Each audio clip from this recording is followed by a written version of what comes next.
Fala aí, pessoal, o vídeo de hoje eu vou falar um pouco sobre o HTMX, não que eu vá fazer o acompanhamento mensal dele, porque não é um fundo que me interessa. Aliás, se vocês tiverem interesse que eu faça o acompanhamento dele, deixa aqui embaixo nos comentários, desde que ele faça relatório gerencial. Até porque, na sexta-feira, se eu não me engano, eu publiquei 2 vídeos dele aqui no meu canal, um falando sobre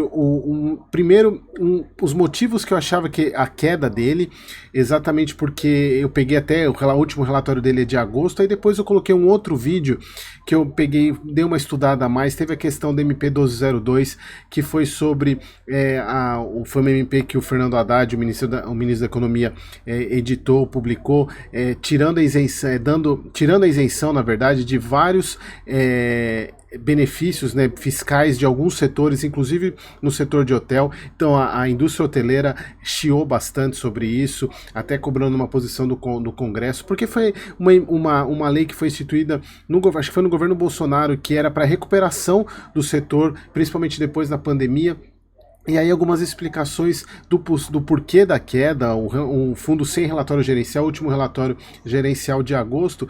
E aí, por incrível que pareça, eles publicaram no dia 5 um relatório gerencial do fundo e talvez motivado por isso aqui. Antes de eu mostrar o relatório gerencial para vocês, olha só, a B3 ela veio com uma solicitação de esclarecimento. Isso é muito comum para você, investidor, quando o fundo tem um ativo qualquer, tem uma oscilação muito grande em poucos dias, né, um período de dia, a B3 solicita esclarecimento para a empresa ou para o fundo para justificar o porquê disso. Inclusive eles até colocam aqui, né, deixa eu pegar minha setinha aqui, eles até colocaram aqui na questão do dia 4 do 4, que teve aquela oscilação de menos 18%, que ele vinha normalmente aqui, e aí teve essa oscilação, então eles pedem a esclarecimento profundo. Eles até colocam aqui, ó, tendo em vista as últimas oscilações, deixa eu até desfazer isso, tendo em vista as últimas oscilações, o aumento do número de negócios, a quantidade negociada, conforme demonstra abaixo, vimos solicitar que seja informado até dia 5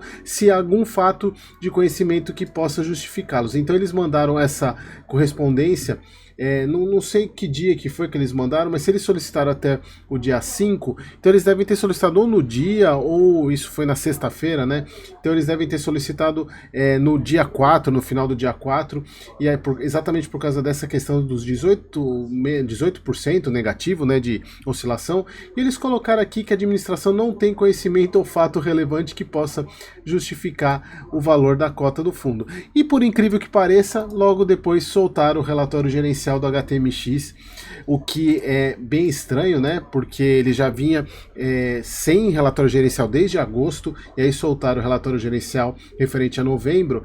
E aqui, pessoal, um ponto. Primeiro, a cota patrimonial 189 chegou a 177, 266, né, chegou a mais de quase 200. É bem confuso essa questão de contábil B3, dividend yield de 25%, rendimento de 3,70 sem justificativa nenhuma, e aí a gente vai entender na DRE os motivos desse pagamento alto. E aí o que me deixou mais impressionado é que a gestão não se deu o trabalho de explicar o porquê, primeiro, tanto tempo sem relatório gerencial, e aqui mostrando simplesmente o que todos os outros fundos fazem. Obviamente é interessante a gente ver cenário, ver questão do IPCA, ver questão do PIB, isso é muito bacana, mas o ponto é o seguinte, obviamente o PIB ele tem muito a ver com a questão de turismo, é interessante saber, mas e o setor hoteleiro? Cadê aqui a gestão falando sobre a questão da MP, dos impactos da MP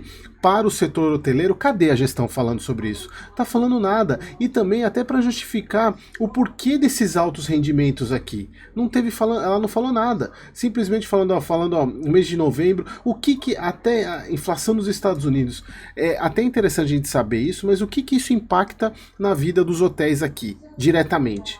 Então, é muito, assim, deixando muito a desejar. Depois eu vou até deixar nos comentários aqui o e-mail da gestora, para quem é cotista, encher a caixa de e-mail deles, para eles, poxa, não é possível um fundo desse, que inclusive tem até um investidor grande aí, na verdade investidor não, influenciador grande, que ele diz que ele tem o HTMX e fica falando do HTMX. Tomem muito cuidado ao seguir esse tipo de indica, tá, pessoal? Obviamente ele fala que não é recomendação, mas tomem muito cuidado com isso, tá? E aí, a questão da taxa de ocupação do fundo, de 70% está em 61%, a parte de diária média, o RevPAR, que é a receita disponível por quarto, por ocupar por quarto, né? Receita potencial por quarto. Mas vamos lá para a parte do DRE, que é o que interessa. E aí a gente vê aqui, a questão é a seguinte, da onde que está vindo esses dividendos altos? Daqui, ó. Receita com venda de quartos. Olha só, setembro teve 8 milhões de receita de venda, em outubro 4 milhões, em novembro 4 milhões. E olha só, eles venderam muito quarto. E aí se a gente pegar aqui, todo esse lucro está vindo daqui, ó, da venda de quarto. É basicamente como se um fundo imobiliário de tijolo tivesse vendendo os seus imóveis. E o que ele está fazendo, como é um fundo de hotel, ele está vendendo o seu patrimônio, né? Ele está vendendo o quarto. E aí que tem um ponto é o seguinte. Eu já vou entrar aqui nessa parte. Eles até falam que durante novembro 9 unidades hoteleiras foram vendidas, gerando uma receita de vendas de 3 milhões e 600. Após a dedução da taxa de performance, resultou no lucro líquido de 3,2. E aí eu quero que vocês imaginem o que é a taxa de performance do HTMX. Olha ela aqui, ó. Deixa eu mostrar aqui para vocês. A querida taxa de performance do fundo HTMX. Cadê? Deixa eu descer aqui. Aqui, ó. Tem taxa de administração, taxa de consultoria, taxa de gerenciamento de ativos. Aqui, basicamente, a taxa de administração está dando 1%. Olha só a taxa de performance, pessoal. 20% sobre o lucro de venda dos imóveis. Então, olha só, o fundo tá tirando a graninha dele aqui, ó. Nesse bando de venda que ele fez aqui, nessa quantidade de venda que ele fez aqui, ele tirou o lucrinho dele. Olha só que bacana, né? A nossa querida gestão do HTMX tirando o lucro dela. Olha só aqui, ó. Custo com os quartos vendidos, 85 centavos, que é basicamente essa taxa. É a taxa da... E olha só, o lucro caiu de 3 milhões da venda para 3.200, quase 400 mil somente com a taxa de performance, ou seja, parte do lucro da venda ficou lá no bolso da gestão. E olha só, por que eles não falam isso? Por que ficou esse tempo todo aqui? Olha só que interessante. A partir de agosto, que começou essas vendas, setembro, outubro, novembro, por que a gestão não fez relatório gerencial? Será que era para não mostrar que ela está ganhando dinheiro em cima do patrimônio dos cotistas? Olha só que bacana, né?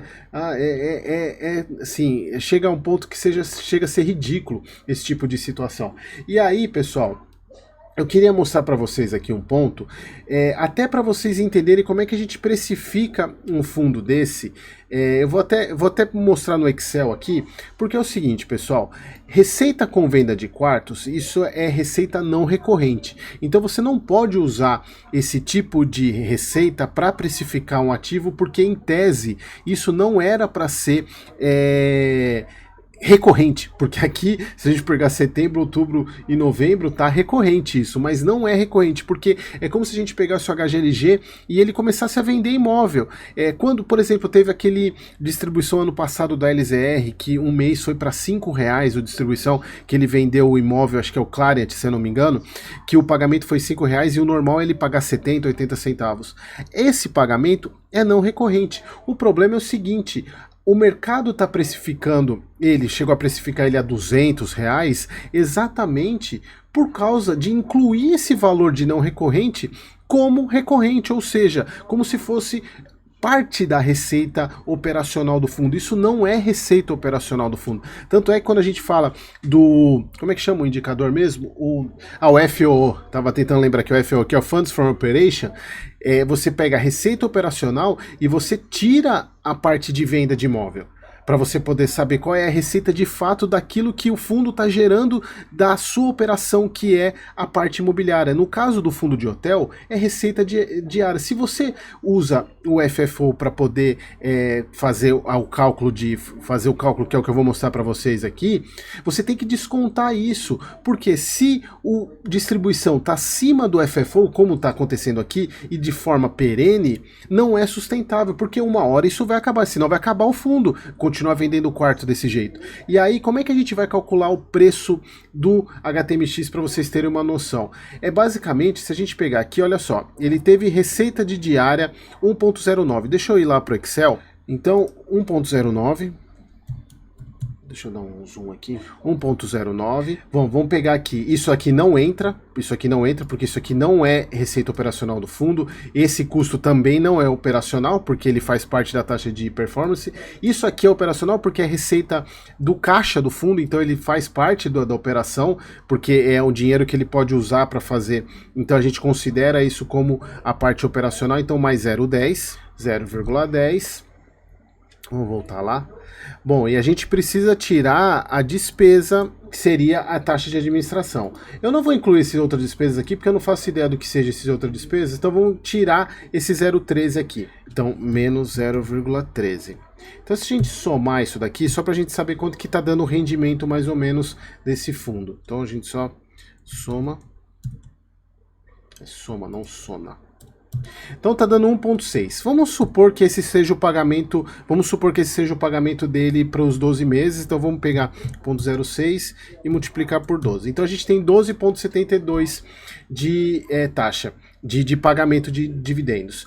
Vamos pegar o seguinte, o Tesouro, ele tá pagando o spread, o Tesouro IPCA, ele tá com 5.6%. Vamos supor, vamos ser bem generoso, que a gente conclua que o prêmio de risco para esse fundo seja 2%. Vamos ver, depois a gente vai fazer as continhas aqui. Então, se a gente somar o spread, o IPCA, desculpa, mais o prêmio de risco, está dando 7,60.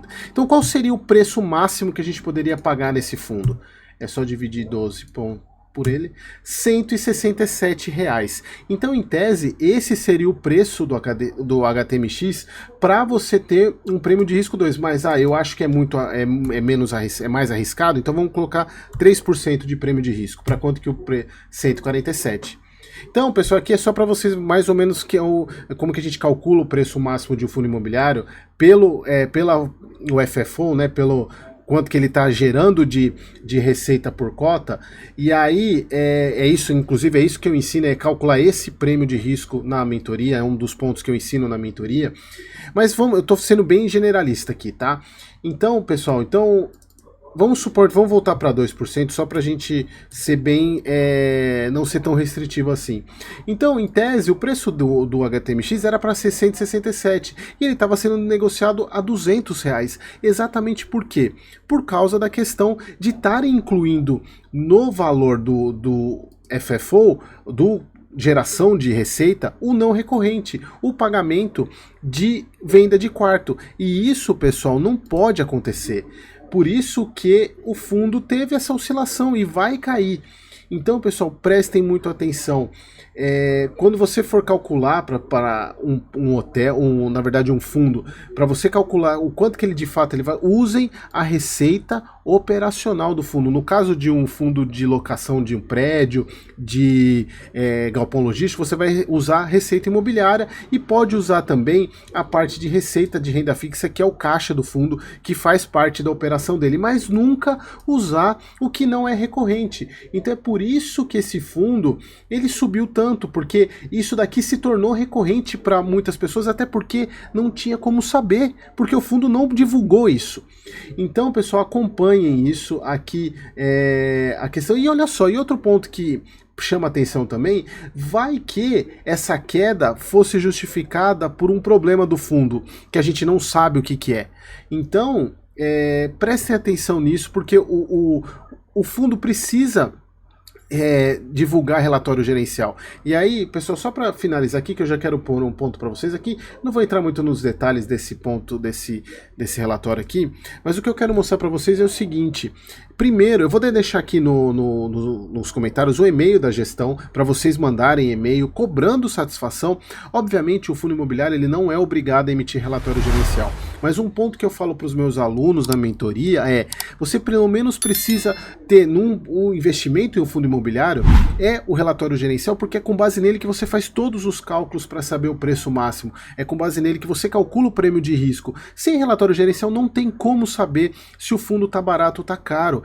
Então, eu até falo que para você começar a analisar um fundo imobiliário, ele tem que ter no mínimo 6 relatórios gerenciais. E como é que você vai analisar um fundo que parou em agosto e aí depois só em novembro ou dezembro ele publica e provavelmente motivado por uma questão de oscilação de cota e não porque ele precisaria mostrar.